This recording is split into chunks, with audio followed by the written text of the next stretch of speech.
Masechet Kinim, on va commencer aujourd'hui Vedrat Hashem, Masechet Kinim, donc dans la numérotation c'est Daf Kafbet, à la suite de Masechet Meila, au milieu du Hamoud. Masechet Kinim, elle va nous parler des korbanot qu'on ramène, des oiseaux qu'on ramène en tant que korbanot. Kinim, littéralement un ken c'est un nid d'oiseau, parce que quand on parle d'oiseau, on parle généralement, quand on parle d'un ken qu'on ramène en tant que korban, on parle de deux de deux oiseaux qu'on ramène en tant que korban. Un il était fait khatat, un il était fait ola. Et ça c'est dans une catégorie. On pouvait ramener un oiseau aussi en nedava, en don, un seul oiseau en tant que khatat, en tant que ola, pardon. Et mais il y avait donc il y a deux sortes. Il y a l'oiseau qu'on ramenait en tant que chova, en tant qu'obligation. C'est par exemple quelqu'un qui a un écoulement impur, un homme ou une femme, ou bien un nazir qui a terminé sa nazirut, ou bien une femme qui a accouché, ou bien un lépreux, ou bien encore quelques autres. Que tout cela ils étaient obligés de ramener un ken d'oiseau, c'est-à-dire un korban khatat, un korban ola.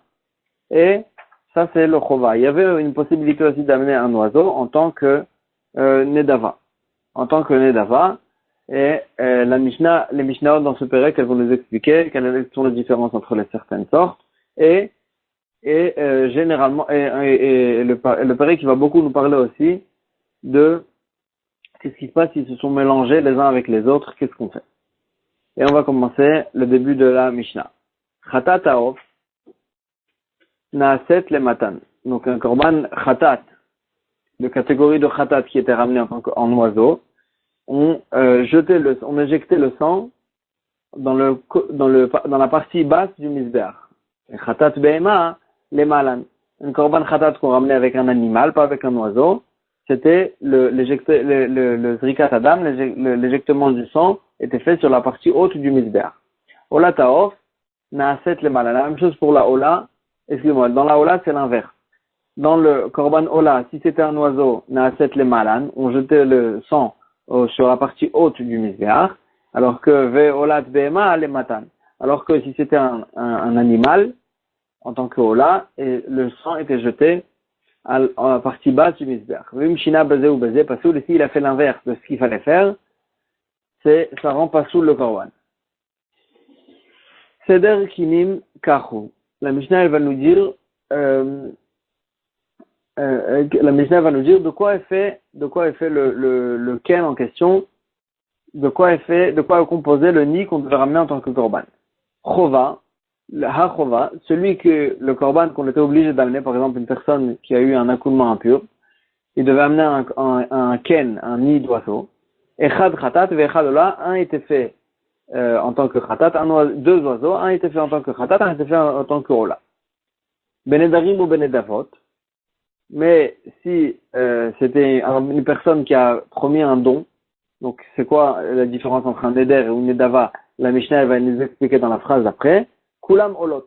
Tout est né en tant que ola. Il y a pas de possibilité de ramener un don en tant que khatat. Khatat, ça vient sur une avera ou sur un cas qui lui est arrivé, mais ça vient pas sans aucune raison. Un don, c'est forcément une ola.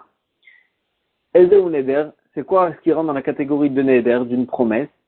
Aomer aré alay ola. Celui qui dit, je prends sur moi de ramener un korban ola.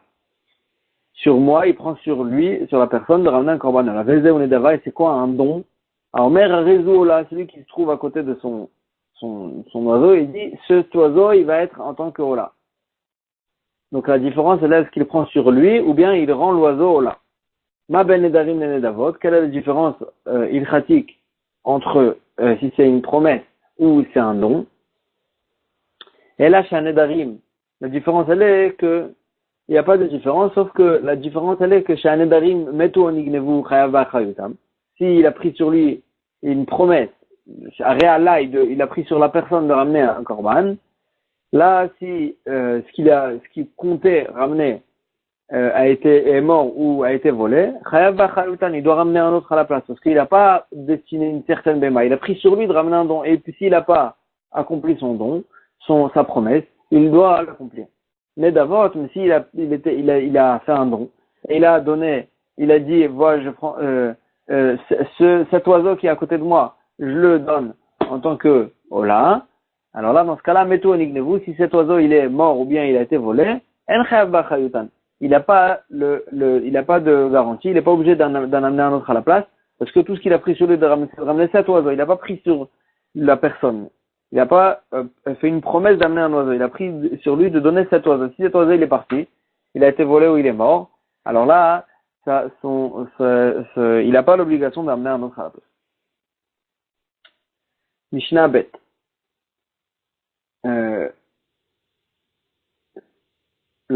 Ces Mishnayot jusqu'à la fin du Pérec, qui vont nous parler de qu'est-ce qui se passe s'ils se mélangent les uns avec les autres, qu'est-ce qu'on fait, dans différents cas. Chatat shenitarva beola. Si il y a une béma qui était destinée à être chatat, pas une béma, excuse-moi, un oiseau qui était destiné à être chatat, qui s'est mélangé avec un oiseau qui était destiné à être ola, ou bien l'inverse, vechen ola shenitarva bechatat, l'inverse qui s'est mélangé avec un khatat. Alors là, afilo echad beribo, même si un seul oiseau, il s'est mélangé dans 10 000 autres oiseaux qui étaient d'une autre sorte, donc un ola qui s'est mélangé entre 10 000 khatat, et à Moutoukoulan, on pourra en faire de tous ces 10 000, un et un korbanot, oiseaux, on pourra en faire ni de khatat ni de ola, et ils vont tous mourir, parce qu'on ne sait pas, est-ce que c'est lequel le khatat, c'est lequel le ola, c'est lesquels les ola. Alors là, on peut les faire ni en tant que khatat, ni en tant que ola, et il faudra tous les enfermer jusqu'à qu'ils meurent, parce qu'on ne peut rien en faire. Si on est kdesh, on ne peut pas les sacrifier, et donc il y a Moutoukula. La Mishnah, elle passe à parler du deuxième cas. Khatat shenitarva bechova. Si il y avait un korban khatat qui était désigné à être khatat, donc une béma, un oiseau qui était destiné à être khatat, shenitarva bechova. Il s'est mélangé avec un nid de quelqu'un qui a eu l'obligation d'amener un nid d'oiseau. Dans le nid d'oiseau, n'est pas destiné, n'a pas été désigné lequel est khatat, lequel est ola. Le nid est composé de deux qui n'ont pas été désignés lequel est khatat, lequel est ola. Donc il y a un khatat sûr, donc dans le mélange maintenant, il y a un khatat sûr, et les deux autres, entre les deux, il y a un khatat et un ola. Alors là, qu'est-ce qu'on fait? En kacher la keminyan khatat shebachova. On peut sacrifier que le nombre de khatat qu'il y a dans le nid d'oiseau qui devait ramener. Donc dans notre cas, qu'il y avait un nid d'oiseau, il y a un seul khatat parmi les deux qui est khatat, et c'est le seul qu'on peut ramener, et c'est de ces trois-là, hein, c'est que un khatat qu'on peut ramener. Pourquoi? Parce que si je vais ramener un ola par exemple, impossible de ramener ola, parce que parmi ces trois-là, il y en a un qui était déjà désigné en tant que khatat. Et si on tombe sur lui, c'est interdit de l'amener en tant que ola. Donc ola, on peut pas amener. Maintenant, khatat, tu vas dire qu'on peut amener deux khatat, parce que de toute façon, il y a deux khatat dans ce mélange-là. Pourquoi? Il y a le khatat qui était désigné dès le départ, et le khatat qui fait partie du nid d'un des deux qui est censé être khatat. Alors là, pourquoi on peut pas ramener deux khatat? Alors la réponse c'est parce que peut-être qu'on va tomber sur les deux du chova, les deux du nid, et si on va amener ces deux en tant que khatat, alors là on a faussé on a faussé le hola, parce que un des deux du nid était censé arriver en tant que hola, et donc je peux pas ramener deux khatat, parce que peut-être je vais tomber sur les deux du nid, les deux du ken, et je vais les amener les deux en tant que khatat, alors que un est censé arriver en tant que hola. Et la même chose dans un cas inverse, hola shenitarva bechova, un korban désigné en tant que hola, shenitarva bechova, qui s'est mélangé avec un nid de deux oiseaux d'une personne qui avait l'obligation de les amener. On ne peut ramener que le nombre de hola qu'il y a dans le nid de la personne qui est obligée qui est obligée de l'amener. Pour la même raison qu'on a dit, parce qu'on peut pas amener on peut pas amener deux hola, parce que peut-être c'est les deux qui sont le nid, qui faisaient le nid, et donc un était censé arriver en tant que khatat. Et un khatat, on peut pas ramener du tout, parce que peut-être que c'est pas celui qu'on va ramener en tant que khatat, peut-être qu'il va tomber sur la BMA qui était désigné en tant que Ola, et pas la BMA, et pas l'oiseau du nid. Ben Shebachova Meruba, on est d'avant Moetet, et la Gemara, elle élargit le principe, elle dit, ça change rien le nombre qu'il y a de Ola ou ça change rien le nombre qu'il y a dans le nid et dans ceux qui étaient désignés. Ben Shebachova Meruba, on est d'avant Moetet, que ce soit que les nids, il y avait plusieurs nids, il y avait un seul, et il y avait un petit peu de Nedava, d'une Bema désignée, ou bien l'inverse, Ben Shenadava Meruba, Verchova Moetet, ou bien, même s'il y avait plusieurs bémotes désignés et il y avait un petit peu de nid, Ben Sheshtem Shavot, ou bien que les deux ils étaient égaux, ils avaient le même nombre, dans tous les cas, on pourra ramener du mélange que le nombre de Ola ou de Khatat, suivant ce qu'il y a dans la Netava, que le nombre de Ola ou de Khatat qu'il y a dans le nid d'oiseau. Qu'il y a dans le nid qu'il y a dans ce mélange-là. Ça, c'est la Mishnah Bet. La Mishnah Gimel, elle va nous parler maintenant qu'est-ce qui se passe. Donc, jusqu'à la Mishnah Bet, elle nous a parlé s'il y a une Nedava désignée qui s'est mélangée avec un Ken de Chova. Maintenant, la Mishnah Gimel, elle va nous parler qu'est-ce qui se passe si il y a deux nids qui se sont mélangés l'un avec l'autre. De deux personnes, ou bien de la même personne à cause de deux raisons qu'il avait l'obligation de ramener deux nids différents, et ils se sont mélangés l'un avec l'autre, qu'est-ce qu'on fait? Alors la Mishnah elle dit comme ça, Bamet Varim Amurim. Dans quel cas on peut ramener donc que dans quel cas on a dit la halakha de la Mishnah d'avant qu'on pouvait ramener que le nombre de Ola ou de Khatat qu'il y a dans le Chova. Bechova ou Benedava. C'est que s'il y a un mélange entre le Chova, entre un Ken, un nid, de quelqu'un qui est obligé, Nedava, une Bema, un oiseau que une personne elle a offert, et il était désigné. Aval, Bechova, Shenit Arvaz ou Bezou, mais s'il y avait plusieurs nids qui se sont mélangés l'un avec l'autre, donc des nids qu'on n'a pas désignés. Par exemple, une personne, elle avait un nid qu'il était obligé d'amener. Elle n'a pas désigné lequel oiseau était en tant que khatat, lequel était en tant que ola. Et une autre personne aussi la même chose. Et donc aucune BMA est désignée, mais on sait que la moitié est censée arriver en tant que khatat et l'autre moitié est censée arriver en tant que ola. Maintenant, qu'est-ce qu'on fait?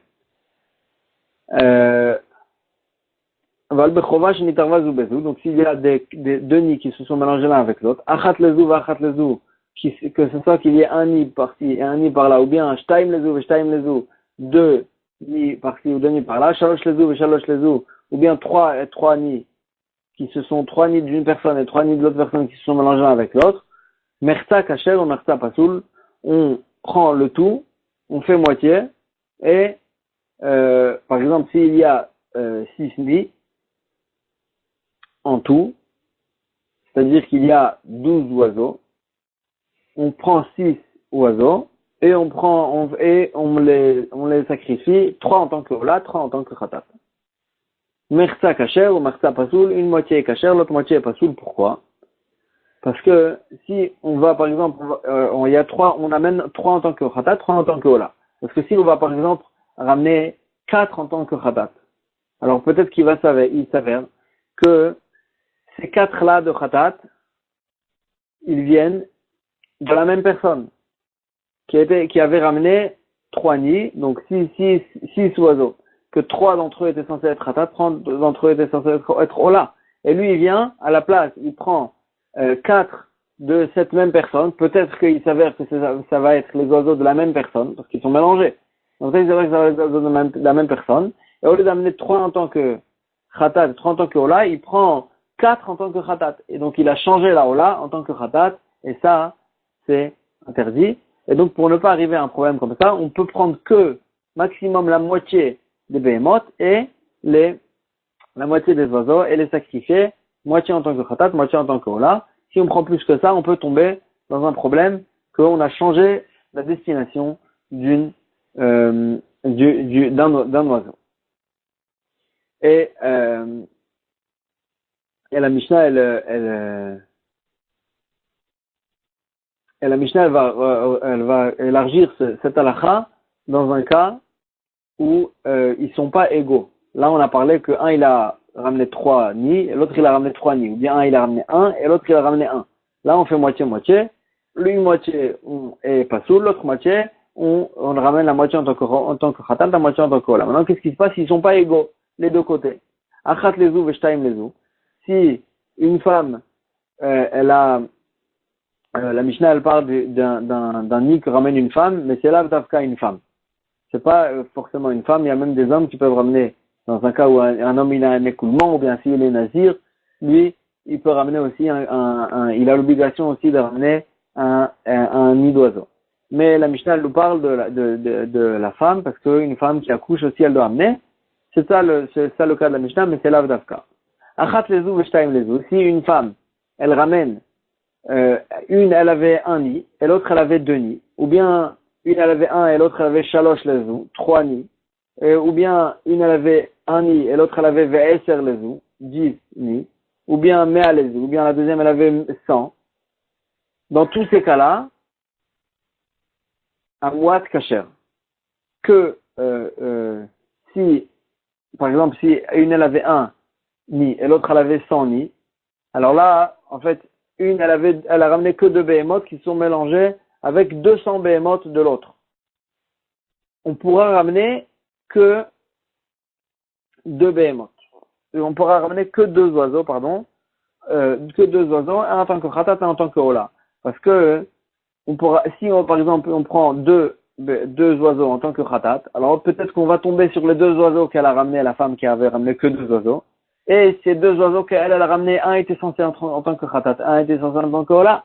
Et si on ramène les deux en tant que khatat, oui, les deux en tant que ola, on a faussé la destination de l'oiseau.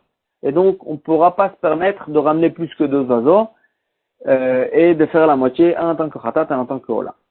Ben mishem echad, ben mishne shemot. Quand on parle de 2 personnes qui ramènent des nids, on parle de 2 personnes qui ramènent des nids ou bien à cause de la même raison, que par exemple c'est 2 femmes qui avaient accouché, ou bien c'est 2 femmes qui ramènent des nids, chacune pour une autre raison. Ben mishne shemot.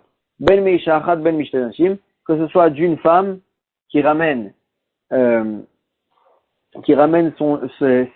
nids d'oiseaux à cause de 2 raisons différentes, la même femme, ou ben mishne nashim, que ce soit de 2 femmes, dans tous ces cas-là, ça s'appelle 2 catégories différentes et on va appliquer la halakha qu'on a vu dans la Mishnah, dans un cas où les oiseaux se sont mélangés.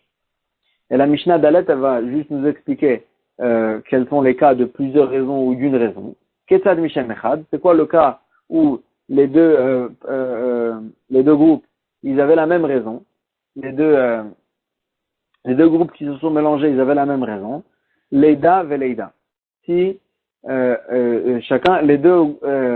chaque groupe de nids a été ramené à cause d'une naissance, d'un accouchement. Veleda et l'autre groupe aussi a été ramené autant qu'un accouchement. Ça s'appelle Mishem Echad. Les deux, ils ont été ramenés à cause d'une même raison. Ou bien Ziva Veziva, ou bien les deux sont ramenés à cause d'un écoulement. Ça c'est Mishem Echad, ça s'appelle Mishem Echad, a été ramené à cause de la même raison. Mishne Shemot, ça veut dire quoi Mishne Shemot, qui n'ont pas été ramenés à cause de la même raison. Leda Veziva. Un groupe de nids a été ramené à cause du fait que la femme elle a accouché, et l'autre groupe a été ramené du fait qu'elle a eu un écoulement impur. Ketal Mishten Hashim, c'est quoi le cas où on a vu que se sont mélangés 2 groupes de nids de 2 femmes différentes.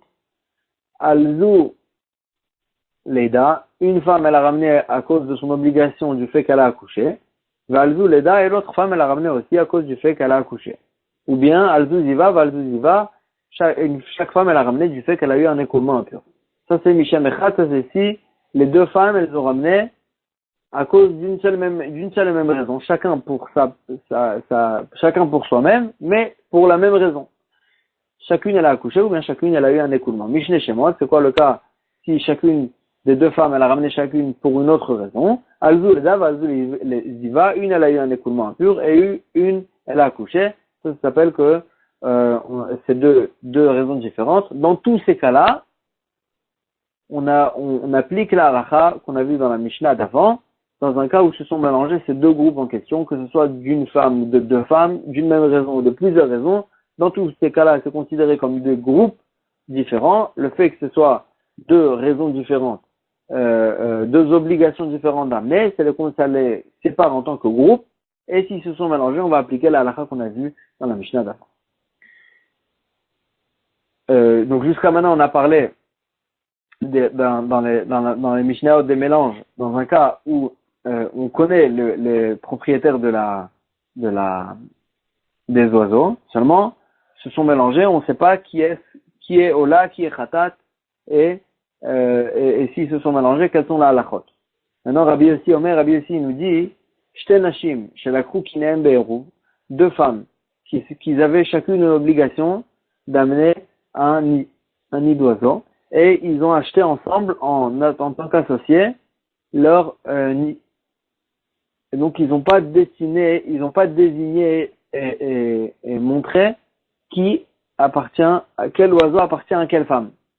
Ou bien, Oshinatnud Mekinem la Kohen, ou bien ils ont donné l'argent au Kohen pour que le Kohen il achète pour eux leur korbanot, et donc ils sont associés en fait, dans les deux cas, ils sont associés dans tous les oiseaux. Alors là, on ne considère pas ça comme si c'était un mélange dans les groupes. Et que donc on va appliquer la halachot là. Parce qu'en fait, maintenant, quand le Kohen il va acheter les nids, alors là il va se retrouver avec des oiseaux. On ne sait pas qui appartient à quoi, qui appartient à quelle femme. Et donc, on aurait pu dire qu'on va appliquer la halachot des mélanges, comme ce qu'on a vu avant. La Mishnah elle dit non.